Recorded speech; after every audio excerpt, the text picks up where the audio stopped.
Imagine a time when the veil between the living and the dead seemed thinner than ever, in the gaslit parlors of the late 19th century, amid the shadows of a rapidly changing world. People gathered in secret circles, their hands trembling over a strange wooden device. This wasn't just any invention, it was the psychograph, a forgotten technology promised to copy your thoughts, channel hidden messages from beyond, and unlock the mysteries of the human mind. But what if this machine wasn't communicating with spirits at all, but revealing something far darker about our own subconscious desires? In this episode of Buried Truths 2.0, we dive into the real mystery of the psychograph craze that swept the 1890s, a hidden history of hope, deception, and the eternal quest for truth in the face of death. Stay with us as we uncover this mysterious discovery from the annals of forgotten technology.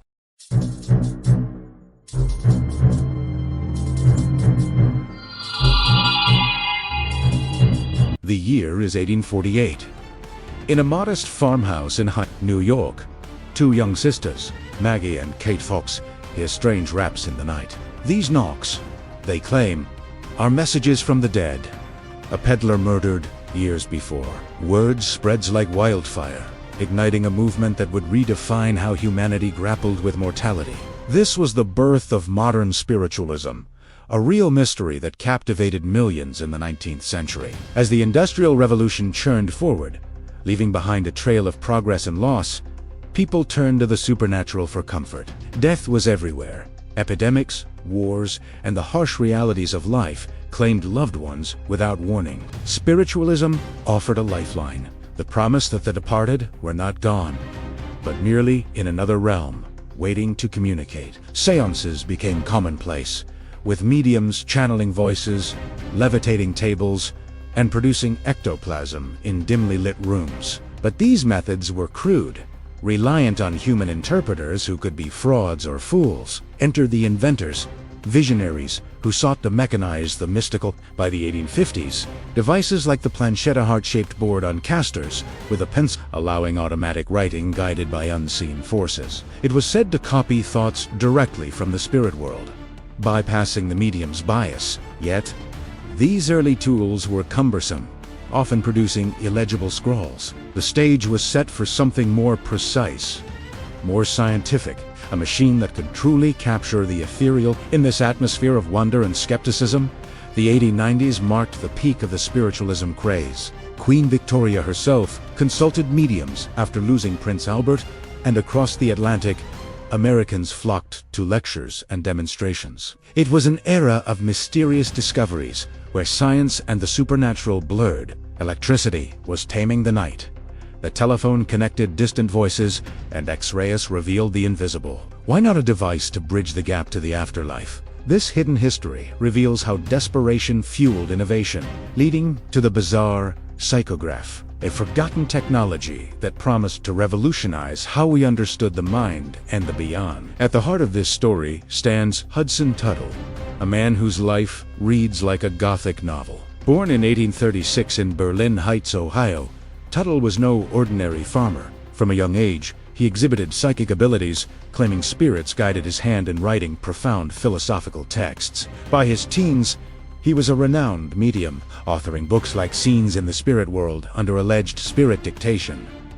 His farm wasn't just for horses and fruit, it was a hub for spiritualist gatherings, where the veil seemed perpetually thin. Tuttle's journey into invention began in the 1870s, amid growing demand for reliable spirit communication tools. Frustrated with the limitations of planchette, which required paper and interpretation, he envisioned something simpler, yet more direct. Around 1880, he unveiled a device he believed harnessed nervous electricity to copy thoughts from the subconscious or the spirits themselves. This wasn't mere gadgetry. Tuttle saw it as a bridge to hidden truths, a tool for anyone to access the mysteries of the universe without a medium's intervention.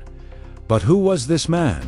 Really, Tuttle was a prolific writer, publishing through his own Tuttle Publishing Company. His works delved into evolution, ethics, and the afterlife, blending science with spirituality. Critics called him a charlatan, but supporters hailed him as a pioneer. In the 1890s, as spiritualism reached fever pitch, Tuttle's psychograph became a symbol of democratized mysticism. Sold for as little as $1 to $2.50, it brought the seance into everyday homes. Imagine a humble Ohio farmer crafting a machine that challenged the boundaries of reality. His invention wasn't born in a lab, but in the quiet fields, inspired by whispers from the other side. Yet, Tuttle's life was shrouded in controversy. Accusations of plagiarism dogged his writings, and skeptics questioned if his spirit guides were mere imagination. Despite this, he persisted, refining his psychograph with improvements by 1887, adding extra alphabets for faster communication. This mysterious discovery reflects the era's tension between faith and reason, where one man's vision could ignite a nationwide craze. Picture this: a wooden disc about the size of a dinner plate, etched with letters of the alphabet in a circular pattern. At each center, a pivoting arm or index, ready to spin under the lightest touch. This was the Psychograph, Hudson Tuttle's masterpiece of forgotten technology. Unlike its predecessors, it didn't require pencils or paper. Instead, the arm pointed 2 letters, spelling out messages in real time. How did it work? Users placed their fingers on the revolving table, allowing subconscious impulses or spirits to guide the movement. The stationary index marked the selected letters, forming words and sentences. In the improved 1887 version, an extra half alphabet and secondary index sped up the process, claiming to be faster than the emerging Ouija board. Tuttle described it in the religio-philosophical journal: an extra alphabet be placed on one half of the revolving table, with a stationary index to mark the letters passing under it. It was elegant in its simplicity, yet profoundly eerie, as if the machine was alive, copying thoughts from an unseen source. Surviving specimens reveal variations, some with bold fonts, others with inverse printing for dramatic effect. Instructions on the back urged users to form home circles, dim the lights, and invite positive energies. But was it truly channeling the dead? Modern science attributes such movements to the ideomotor affect-unconscious muscle twitches, guided by expectation. In the 1890s, however, it felt like magic, a real mystery unlocking forbidden knowledge. This device fit perfectly into the era's fascination with automata and electricity. Advertised in spiritualist journals, it promised to reveal personal destinies, lost secrets, and messages from loved ones. One user recounted receiving advice on investments from a deceased uncle, another claimed prophecies of world events. Yet, beneath the wonder lurked danger, tales of obsessive use leading to madness, or messages that sowed discord in families. The Psychograph wasn't just a tool. It was a portal to the unknown, blending hope with horror in the hidden history of 19th century innovation. By the 1890s, the Psychograph had exploded into a cultural phenomenon, riding the wave of spiritualism's golden age. With the Ouija board patented in 1891, similar devices flooded the market.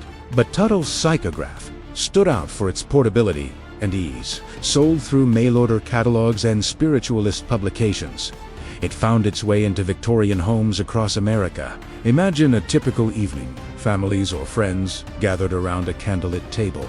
Hands on the disc, breaths held in anticipation. The arm twitches, points to "Atzalo," and the room erupts in gasps.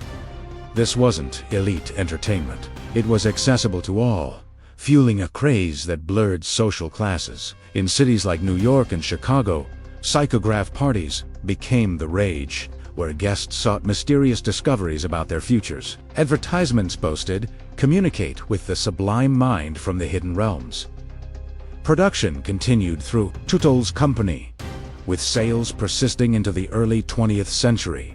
But the 1890s saw its peak, coinciding with exposes on fake mediums and scientific debunking. Harry Houdini, the great escape artist, began his crusade against frauds. Yet devices like the Psychograph endured because they empowered the user. This forgotten technology captured the era's spirit, a mix of optimism and occult fascination. Women, often marginalized, found agency as mediums, using the Psychograph to voice spirit insights on suffrage and reform.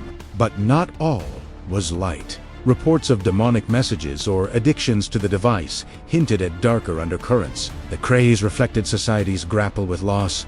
The Civil War's ghosts still lingered, and the Psychograph offered solace in a world of uncertainty. No mystery endures without skepticism, and the psychograph was no exception. As the 1890s waned, voices of reason grew louder. Scientists like William James investigated spiritualism, finding ideomotor responses explained the movements, not spirits. Exposés revealed how subtle cues could manipulate outcomes, turning the machine into a tool for Tuttle himself faced backlash. His writings were accused of borrowing from others, and critics labeled the psychograph a gimmick preying on grief. By 1910, with Tuttle's death, the craze began to fade. World War I shifted focus to tangible horrors, and psychoanalysis offered new ways to explore the mind without mysticism. Yet, the controversies highlighted a deeper truth.